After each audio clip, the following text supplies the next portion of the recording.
جنجال قانون تابعیت آلمان 3 ساله یا 5 ساله. دولت آلمان میخواد قانون دریافت تابعیت بعد 3 سال رو حذف کنه. این قانون که به مهاجران اجازه میداد بعد 3 سال تابعیت کشور آلمان رو دریافت کنن، به دلیل یه سری گرایشات سیاسی قراره حذف بشه.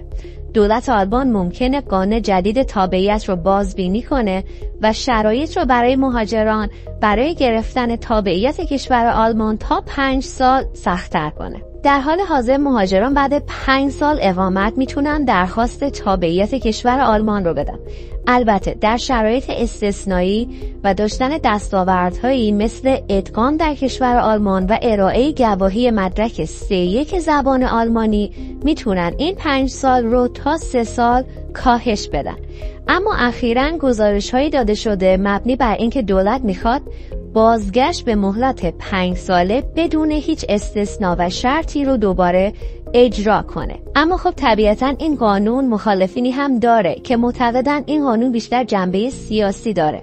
بعضیا معتقدن که دولت برای کسب رأی سیاسی بیشتر این قانون رو با عنوان نقض امنیت ملی نامیده تا دوباره بتونه مهلت گرفتن تابعیت رو به 5 سال افزایش بده.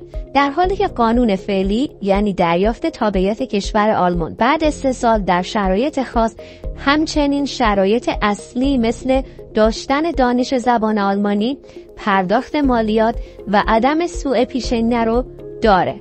اگر این تغییرات اتفاق بیفته حداقل 10,000 نفر مهاجر در سال جدید حق درخواست تابعیت خودشون رو از دست میدن.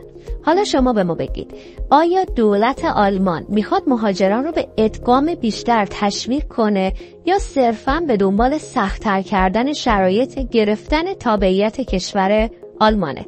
خوشحال میشیم اگر شما نظراتتون رو توی کامنت با ما به اشتراک بگذارید.